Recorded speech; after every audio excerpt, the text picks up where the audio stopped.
Hello student. Today we will discuss on component of ecosystem.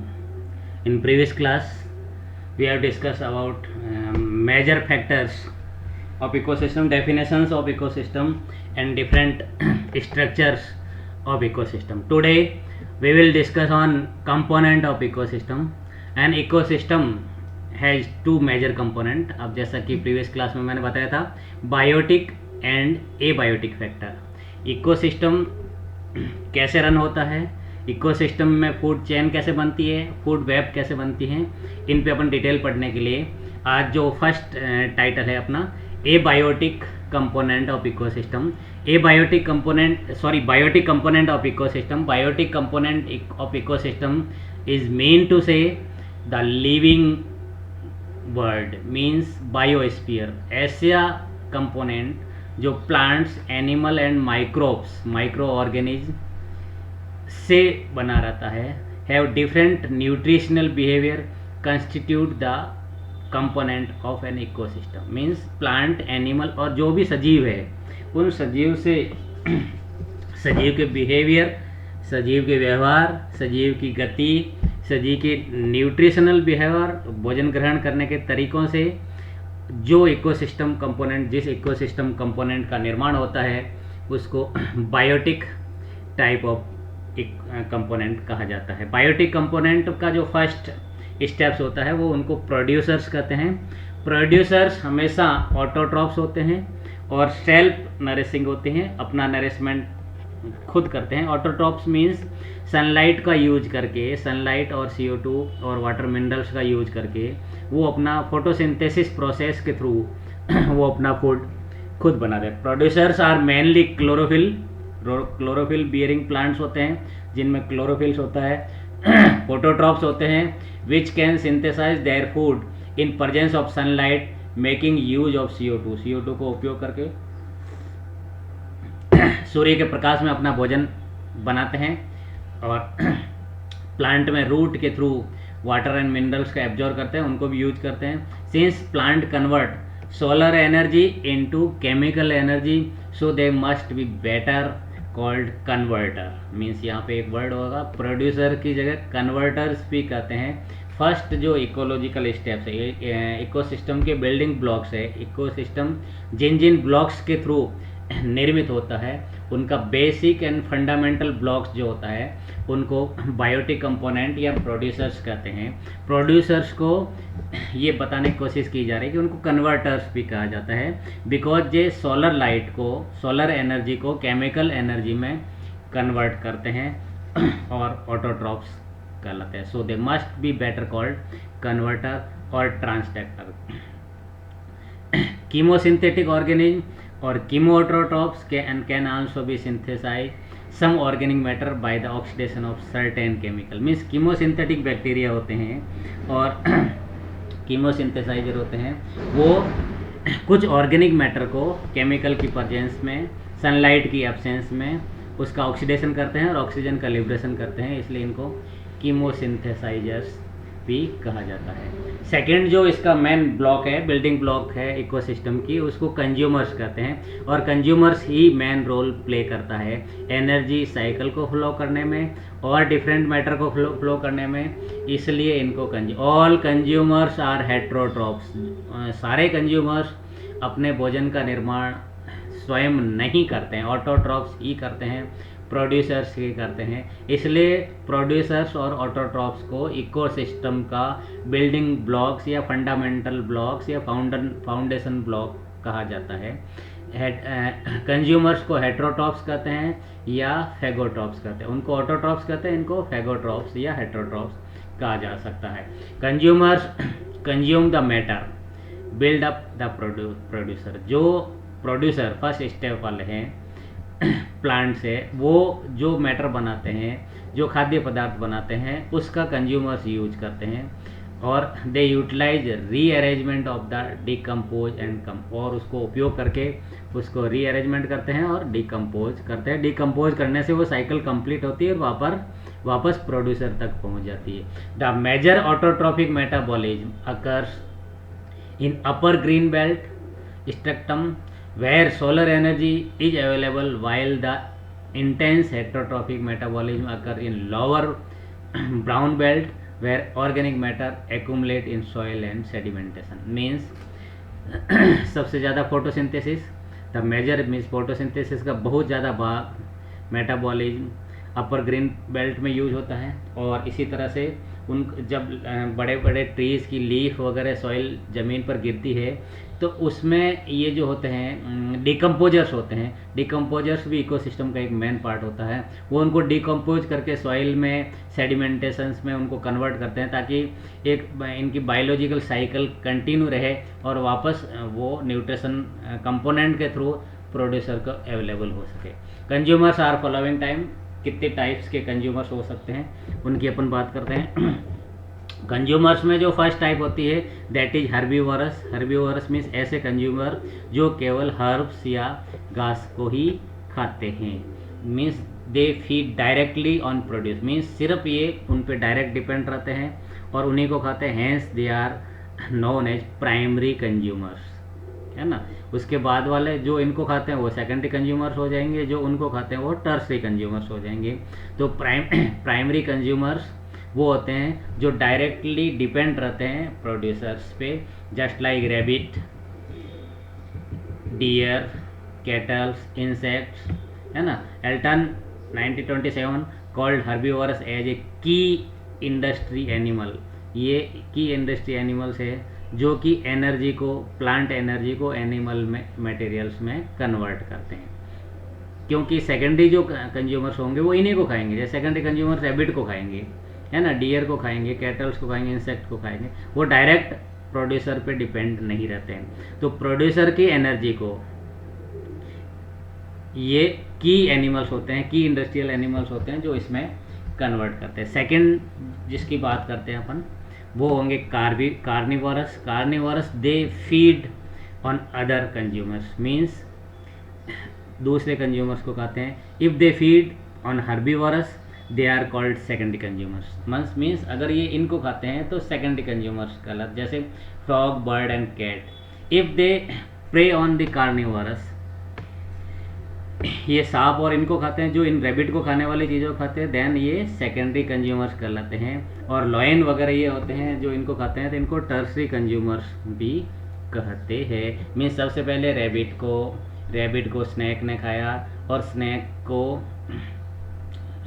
को suppose कीजिए tiger ने खाया है, लॉयन ने खाया, किसी ने खाया, तो वो उसका टर्सरी कंज्यूमर्स कहलाता। इसी तरह से अपन बात करते हैं कि सम इंसेक्ट्स होते हैं, सम इंसेक्ट्स को या रैबिट को जैसे कैट ने खा लिया और कैट को वापस लॉयन ने खा लिया, तो ये लॉयन एंड टाइगर्स इनको टर्सरी कंज्यूमर्स कहा जाता है। They are called carnivore since they occupy their option. Then the third steps जो होती है उनको ओमनिवोरस कहते हैं। Omnivorous means they feed both plant and animals, means rat, fox, birds and man, means वो सब कुछ खा सकते हैं, प्लांट भी खा सकते हैं, एनिमल भी खाते हैं, उनको ओमनिवोरस कहते हैं। और omnivorous is the final stage, tertiary and tetrameric stage of the biotic component. Then उसके बाद जो मेजर कंपोनेंट स्टार्ट होता है वो फोर्थ होता है, उसको डिटेरियो वायरस से कहते हैं, डिटेरिएशंस करते हैं या सेप्रोटॉप्स कहते हैं। सेप्रोटॉप्स उनको कहते हैं जो जैसे प्लांट है, प्लांट की लीफ सूख करके सॉइल पे गिर गई या एनिमल कोई मर गया, वो सॉइल पे गिरा हुआ मरा हुआ पड़ा है, तो उसको डिकम्पोज करते हैं, डिकम्पोज करके उसको सॉइल की कंपोनेंट में मिला लेते हैं। Then they feed the partially decompose matter such as termites, termites means जो जीवों पर लगे रहते हैं, आंट्स मीन्स चिटियाँ, क्रैब्स मीन्स काबरा और अर्थवॉर्म मीन्स केचुआ। ये क्या करते हैं, डिकम्पोजर्स होते हैं। ये इन एनिमल्स को पार्शियली डिकम्पोजर्स होते हैं, सेप्रोफाइट मर्तोपजीवी होते हैं, मरे हुए इनको इस एनिमल्स और लिविंग बींग्स को और प्लांट्स को डिकम्पोज करते हैं। तो लास्ट जो मेजर पार्ट हुआ उसका herbivorous, carnivorous, omnivorous and decomposer. Decomposers में सारे माइक्रो ऑर्गेनिज्म इंक्लूड किए गए हैं, माइक्रो कंज्यूमर्स इंक्लूड किए गए हैं। डिकम्पोजर्स आर ऑलवेज सेप्रोफाइट, मर्तोपजीवी होते हैं, मरे हुए सड़े गले कार्बनिक पदार्थों को डिकम्पोज करते हैं। ऑस्मोट्रॉफ्स होते हैं, वाटर के लेवल को कम करते हैं। Micro organism such as bacteria, actinomycetes and fungi ऐसे होते हैं जो डिकम्पोजर्स की कैटेगरी में रखा जा सकता है। डिकम्पोजर्स के एग्जांपल्स दिया जा सकता है। They derive their nutrition by breaking down the complex organic molecules and release inorganic nutrient into environment. Means जटिल कार्बनिक अणुओं को जैसे तोड़ते हैं, जैसे एक कोई कैट मरी हुई पड़ी है या प्लांट की पत्तियां पड़ी है, तो डिकम्पोजर्स उनको डिकम्पोज करते हैं, सड़ाते हैं, गलाते हैं और उनके न्यूट्रिएंट्स होते हैं वो न्यूट्रिएंट एनवायरनमेंट में छोड़ते हैं, सॉइल के साथ छोड़ते हैं और वो सभी न्यूट्रिएंट अपनी साइकिल बनाने के लिए सॉइल के थ्रू एनवायरनमेंट में या सॉइल के थ्रू वाटर हाइड्रोलॉजिकल साइकिल के थ्रू डिफरेंट प्लांट में जाते हैं और वापस उनकी साइकिल कंटिन्यू बनी रहती है। इसलिए decomposers have also a major role to maintain ecosystem. Means either there are more two type are major components of biotic factor, biotic component. First producer जितना महत्वपूर्ण है जितना ही डिकम्पोजर्स भी महत्वपूर्ण है। डिकम्पोजर्स का रोल भी इम्पोर्टेंट होता है ना। दे डेराइव देयर न्यूट्रिशन, वो अपना food by breaking down of organic complex in release inorganic nutrients in environment, making them available again to producer. The biotic component of any ecosystem may be though of all the functional kingdom of nature, since they are based on the type of nutrition and energy source. The entire earth is considered as ecosystem. पूरी पृथ्वी को अगर ecosystem की तरह माना जाए तो which is referred as biosphere या ecosphere. अगर पूरी पृथ्वी को इकोसिस्टम माना जाए तो उसको बायोस्फीयर या इकोस्फीयर कहा जाता है ना। स्ट्रक्चरली ए बायोटिक कंपोनेंट, अब ये बायोटिक कंपोनेंट कंप्लीट हो गए तो ए बायोटिक कंपोनेंट में क्या क्या चीज़ आएगी। ए बायोटिक कंपोनेंट की अगर बात करें तो ए बायोटिक कंपोनेंट में क्लाइमेटिक रीजन्स आएंगे, इनऑर्गेनिक सब्सटेंस आ जाएंगे, ऑर्गेनिक सब्सटेंसेज आएंगे, है ना। तो पहले अपन इनकी बात करते हैं। क्लाइमेटिक रीजन्स में क्या क्या आया जाए। क्लाइमेटिक रीजन्स में प्रेसिपिटेशंस आएगा, टेम्परेचर आएगा, सनलाइट आएगा, इंटेंसिटी ऑफ सोलर फ्लैक्स आएगा, विंड आएगी, सॉइल आएगी, है ना। हैव स्ट्रॉन्ग इन्फ्लुएंस, ये ऐसी चीज़ें हैं जो इकोसिस्टम को स्ट्रॉन्ग तरीके से इन्फ्लुएंस कर सकती है, प्रभावित कर सकती है ना। इसके बाद में इनऑर्गेनिक सब्सटेंस में these are carbon, nitrogen, hydrogen, oxygen, phosphorus and sulphur involves the material cycle. ये मटेरियल साइकिल में इन्वॉल्व होते हैं और बायोजियो साइकिल को कंप्लीट करते हैं। ये भी सबसे महत्वपूर्ण रोल अमाउंट करता है। The amount of this substance presence in the ecosystem is known as standing state of और standing quality. Then organic substance की बात करते हैं, जैसे carbohydrate, protein, lipid and humic substances like the abiotic component with the biotic component. All the biotic and abiotic component of an ecosystem are influenced by each other and are linking together. ये आपस में जुड़े हुए रहते हैं और मकड़ी की जाल की तरह एक ऐसा जाल बनाते हैं जो एक दूसरे को प्रभावित करते हैं और एनर्जी फ्लो और मैटर साइकिल को कंटिन्यू करते हैं, एक दूसरे को लिंक करते हैं। इसमें से अगर एक भी पार्ट डिस्टर्ब होता है तो जैसे मकड़ी के जाल में खूब सारे पार्ट्स होते हैं, वो उसमें से एक भी थ्रेड को अगर आप हिलाओ तो पूरा थ्रेड, पूरा उसका वेब हिलता है, पूरा जाल हिलता है। ठीक इसी तरह से ये जो भी बायोटिक एंड एक बायोटिक कंपोनेंट है, ये इकोसिस्टम की बिल्डिंग ब्लॉक्स कहलाती है। इस ब्लॉक्स में से एक भी अगर स्टेप्स डिस्टर्ब होता है तो कंप्लीट इकोसिस्टम डिस्टर्ब होता है। इसको अपन इस तरह से स्ट्रक्चर ऑफ इकोसिस्टम की भी बात कर सकते हैं। स्ट्रक्चर ऑफ इकोसिस्टम तो ये कंपोनेंट जो बताए थे डिफरेंट कंपोनेंट, अब अपन स्ट्रक्चर ऑफ इकोसिस्टम की बात करते हैं। तो स्ट्रक्चर ऑफ एन इकोसिस्टम में the structure of an ecosystem is characterised by the composition and organisation of biotic and abiotic component, है ना। The major structure of an ecosystem are species composition. सबसे पहले तो है जाति का निर्माण होना, बायोटिक फैक्टर से रिलेटेड है। Every ecosystem has its own type, just like natural ecosystem, artificial ecosystem, previous class में अपन ने बात की थी। नेचुरल इकोसिस्टम में भी pond ecosystem, water ecosystem, desert ecosystem, इस तरह से डिफरेंट टाइप ऑफ इकोसिस्टम में डिफ्रेंशिएटेड किया था अपन ने। Every ecosystem has its own type, अपनी टाइप ऑफ स्पीसीज होती है ना। और जो जिस इकोसिस्टम को मेन रोल, वेटलैंड इकोसिस्टम है ना। Stratification, the organism in each ecosystem form a major layer और state of each composition, the population of particular kind of species in some ecosystem like tropical rainforest, the crown of tree means tropical rain, अगर एक forest ecosystem है तो बड़े बड़े trees होंगे, tree का उस पर मुकुट की तरह वो रहता है, इसलिए और ट्री में भी पर्टिकुलर स्पीसीज की एबंडेंस होगी उस एरिया में।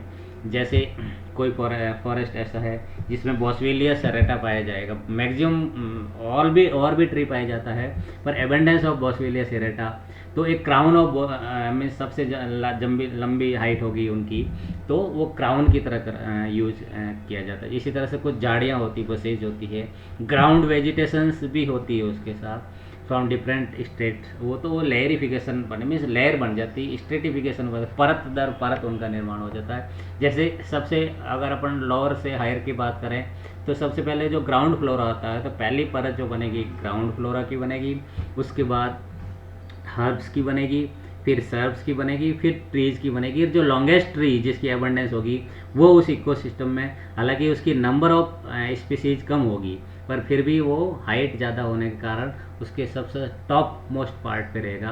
That's why it is called crown of trees. Okay, on the other hand desert ecosystem show a low discontinuous herbal layer means, जैसे डेजर्ट इकोसिस्टम की अगर अपन बात करते हैं तो हर्बल लेयर बहुत कम रहती है, प्लांट की एग्जिस्टिंग ही कम रहती है, consisting of extensive bare patches of soil.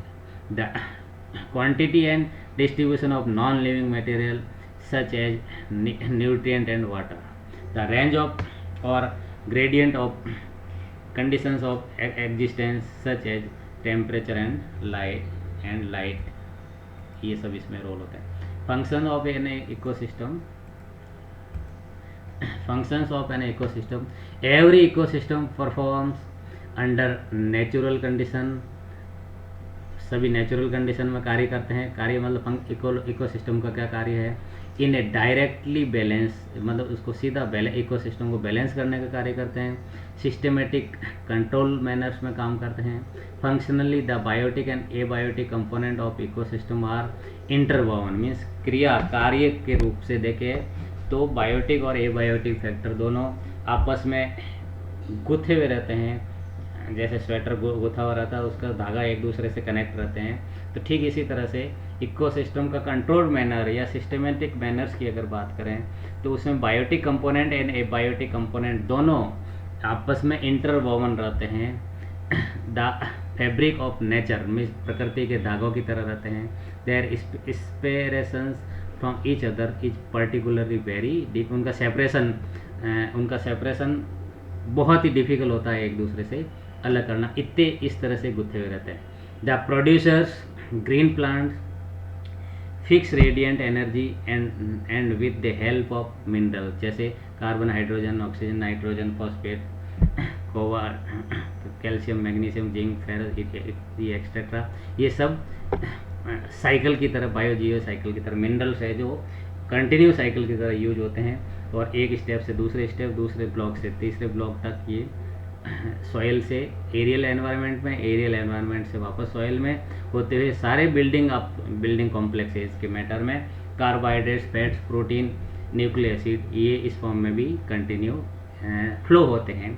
Herbivorous feed on plant, herbivorous plant से खाना खाते हैं, and in turn serves as food of carnivorous, और फिर वो हर्बीवोरस इससे खाते हैं और कार्निवोरस में अपना आपको समर्पित कर देते हैं, कार्निवोरस इनको खा जाते हैं। फिर इसी तरह से डिकम्पोजर होते हैं जो इनको ऑर्गेनिक कॉम्प्लेक्स को ब्रेक डाउन करते हैं और सिंपल इनऑर्गेनिक प्रोड्यूस में कन्वर्ट करते हैं। उससे क्या कि न्यूट्रिएंट्स फ्री हो जाते हैं और वापस सॉइल के साथ या एनवायरनमेंट में फ्लो हो जाते हैं, एनवायरनमेंट के साथ या सॉइल के साथ वापस जियो साइकिल इसके थ्रू डिफरेंट सिस्टम में हेल्पफुल हो जाते हैं। The two ecological process of energy flow and nutrient cycle means ecological process दो इकोलॉजिकल प्रोसेस है तो ऐसे होते हैं जो एनर्जी फ्लो में ऊर्जा मीन्स सबसे पहले प्लांट है, प्लांट हो गए प्रोड्यूसर, उसको प्राइमरी कंज्यूमर्स कार्निवोरस खाते हैं जिससे खरगोश होकर खाएंगे, तो उसमें जो टोटल एनर्जी थी उसका 10% आगे पास हो जाता है, उसके बाद जो टोटल एनर्जी उसका 10% नेक्स्ट में पास हो जाता है। तो एक एनर्जी फ्लो चलती है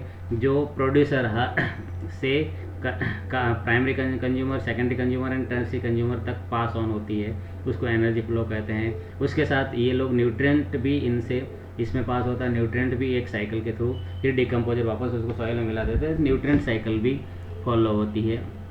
तो ये involving interaction between physico chemical environment and biotic community, ये सब में इन दोनों को प्रभावित करते हैं। The heart of ecosystem and dynamics, ये इसके इकोसिस्टम के फंक्शन हुए। आज अपन इतना ही पढ़ेंगे, नेक्स्ट क्लास में थोड़ा सा ये मॉडल भी है, इस मॉडल के थ्रू भी आपको रिप्रेजेंट कर सकते हैं इकोसिस्टम कैसे काम करता है। इकोसिस्टम इस तरह से काम करता है कि सबसे पहले सनलाइट इकोसिस्टम को इन्फ्लुएंस करती है, सनलाइट स्टार्ट करती है, सनलाइट प्रोड्यूसर्स को इन्फ्लुएंस करती है, प्रोड्यूसर्स में कार्बोहाइड्रेट, फैट, विटामिन, प्रोटीन का निर्माण होता है, प्रोड्यूसर फोटोसिंथेसिस करते हैं, फोटोसिंथेसिस पे से शुगर का फॉर्मेशन होता है, स्टार्च का फॉर्मेशन होता है, ये सब प्रोटीन, फैट, विटामिन, कार्बोहाइड्रेट की फॉर्म में, इनसे फिर वापस एनर्जी फ्लो आगे जाता है कंज्यूमर्स में, कंज्यूमर्स इनको खाते हैं, तो ये साइकिलिंग होता है, केमिकल साइकिलिंग, कंज्यूमर इनको खाने से एनर्जी इसमें पास ऑन हो गई कंज्यूमर से, फिर कार्निवरस खाते हैं तो उसकी एनर्जी इसमें पास हो गई।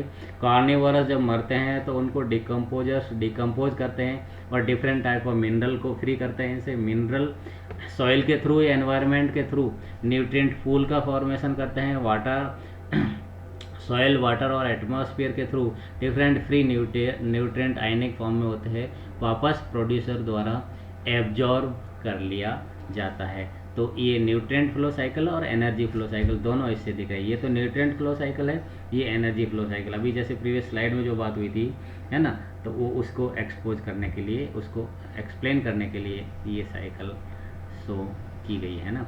अब इसमें जैसे डिकम्पोजर्स करता है, अगर एटमॉस्फेयर में छोड़ेंगे तो इससे एक्सपोर्ट हो जाएंगे और इससे वापस प्लांट, ये कार्निवोरस इससे पहले इसको इंपोर्ट करके वापस इसमें कर, जैसे सॉइल में भी एक्सपोर्ट हो गए थे, साइकिल से एक्सपोर्ट हो गए और इससे थ्रू इसमें वापस इंक्लूड हो जाते हैं।